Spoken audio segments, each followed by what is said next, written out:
selamat datang di Pojok Santai. Sebelum Anda mendengarkan audiobook ini, kami menginformasikan bahwa channel ini adalah review audio dari buku yang ada di Indonesia. Untuk membaca keseluruhan buku ini kami menyarankan membeli buku aslinya di toko buku kesayangan Anda, baik offline maupun online. Keberadaan channel ini dimaksudkan untuk membantu Anda mendapatkan pengetahuan dari buku-buku kesayangan Anda. Jangan lupa untuk subscribe, like, dan komen. Selamat datang di Pojok Santai, channel khusus yang membahas komik dan novel dengan cara asyik. Wilarani akhirnya menerima syarat yang diajukan nenek botak kepadanya. Bagaimana kelanjutan kisah Wilarani?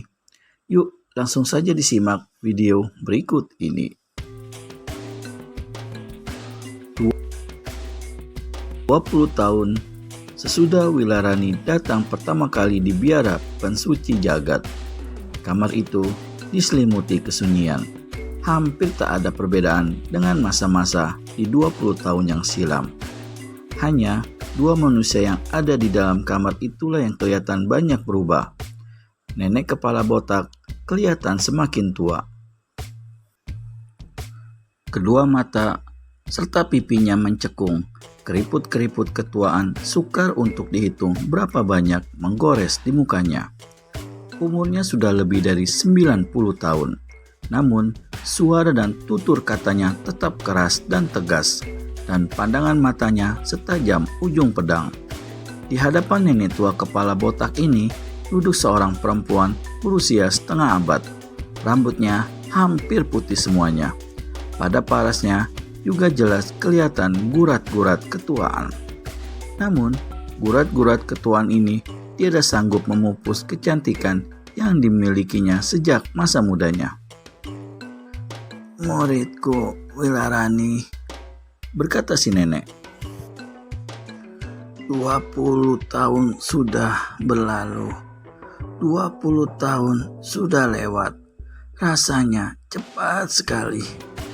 Kalau tidak melihat kepada tampang-tampang dan perubahan yang terjadi di diri kita, rasanya masa 20 tahun itu seperti hari kemarin saja. 20 tahun mendidikmu dan memberi banyak tugas padamu tidak mengecewakanku. Sebagian besar dari cita-cita yang kita rintis sudah kelihatan buahnya. Telah banyak tokoh-tokoh golongan hitam dan rampok-rampok rimba hijau yang kita musnahkan.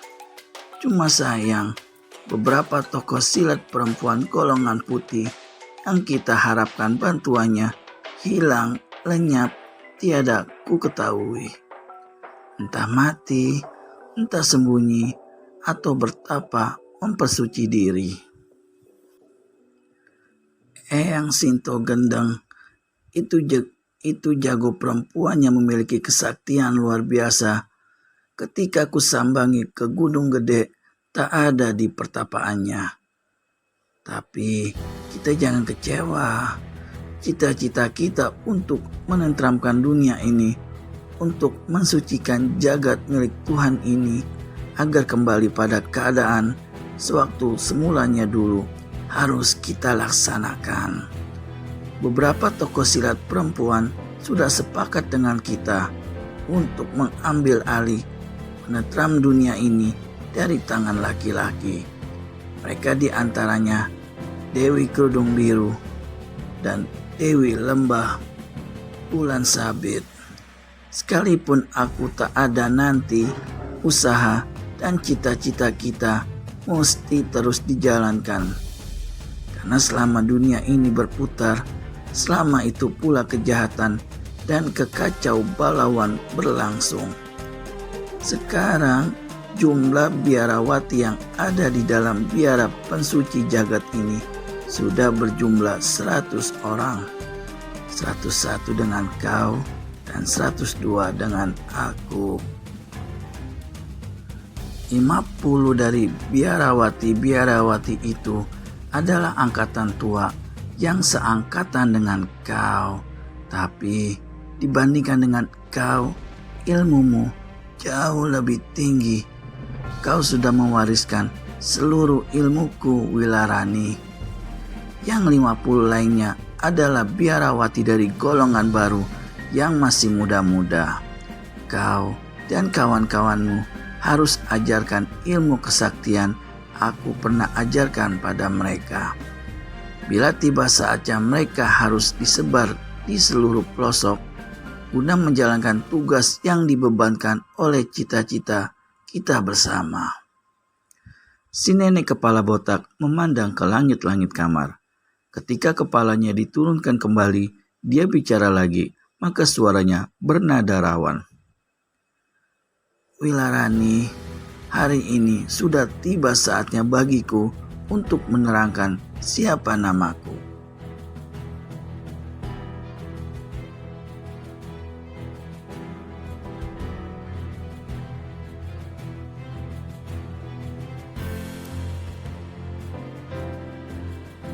Wilarani memandang serius pada gurunya. Selama ini kau memanggil aku dengan sebutan nenek. Biarawati lainnya memanggilku dengan sebutan eyang. Namun siapa aku, tetap tak satu pun dari kalian yang tahu. Nenek ini terbatuk-batuk beberapa kali, baru meneruskan. Namaku Supit Jagat. Nama Supit Jagat ini bukan ibu atau bapakku yang memberikannya, tapi guruku sendiri. Jadi, nenek guru bagimu. Guruku itu sendiri namanya adalah Supit Jagat pula. Ketika dia mau meninggal dunia, dia memberi pesan agar namanya itu kamu ambil sebagai nama. Sebelumnya, aku tiada bernama dan beliau cuma memanggilku dengan sebutan Upik. Dan beliau juga berpesan agar jika aku mempunyai murid nanti, maka murid itu harus menukar namanya dengan Supit Jagat. Di samping aku, di hadapan suci jagat ini ada 100 orang muridku. Aku tidak membedakan mereka dengan kau.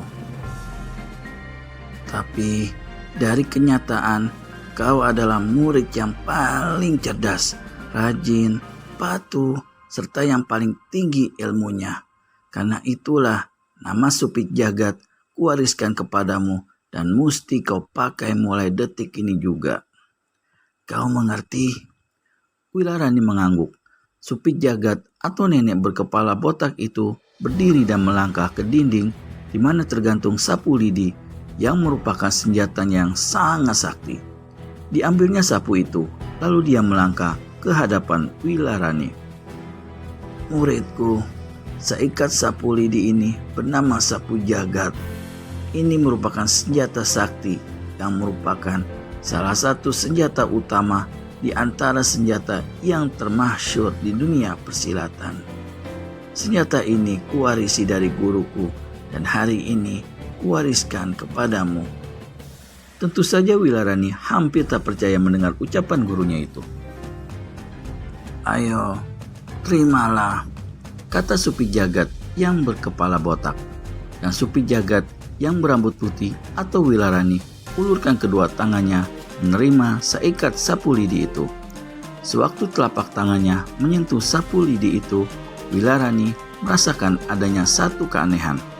Pada kedua telapak tangannya menjalar hawa yang sangat sejuk, terus ke lengan, terus menjalar ke seluruh kakinya. Dan pada detik itu pula tubuhnya terasa ringan, laksana mengapung di awan. Sapu Jagat ternyata telah memberikan satu kekuatan baru yang hebat pada Wilarani sewaktu kedua tangannya menyentuh senjata itu. Terima kasih guru, kata Wilarani dengan penuh hikmat dan menjura sampai beberapa kali. Si nenek tertawa perlahan.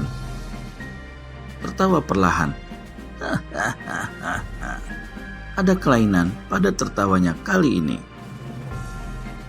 Paras yang tua keriput dimakan umur 90 tahun itu kelihatan rawan. Sepasang mata yang biasanya menyorot tajam kini kelihatan sedikit redup. Tiba-tiba Eyang Supit Jagat membentak.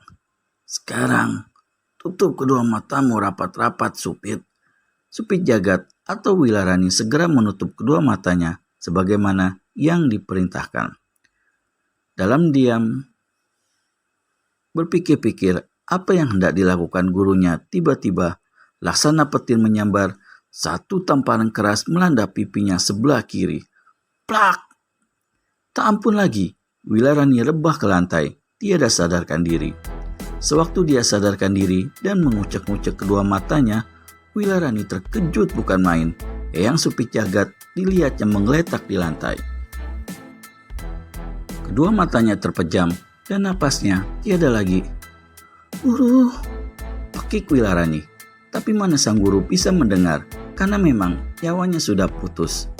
Dan membuat Wilarani atau Supit Jagat baru ini lebih heran ialah ketika merasakan tubuhnya enteng luar biasa dan tenaga dalamnya berlipat ganda sampai beberapa kali. Urat-urat di dalam tubuhnya laksana kawat dan pemandangan serta pendengarannya menjadi tajam sekali. Ingatlah Wilarani kejadian sewaktu gurunya menyuruh dia memejamkan mata. Sang guru diam-diam melakukan satu tamparan dahsyat dan disertai dengan tamparan itu sekaligus dia telah menyalurkan seluruh tenaga dalam ke tubuhnya untuk kemudian dia sendiri menghembuskan napas penghabisan meninggal dunia. Supit Jagat mendukung tubuh Eyang Supit Jagat ke atas pembaringan. Pada waktu itulah di lantai dilihatnya segulung kertas. Supit Jagat mengambil gulungan kertas itu. Di situ ada sebarisan kalimat yang berbunyi, "Surat ini baru boleh dibuka besok siang, tengah hari tepat." Esok harinya, tepat di tengah hari, ketika sang surya bersinar terik di titik kulminasinya, maka di dalam biara pensuci jagat, 101 biarawati berkumpul di ruangan besar. Sebelumnya, pada pagi hari, jenazah guru mereka telah dikuburkan di taman di bagian muka gedung biara.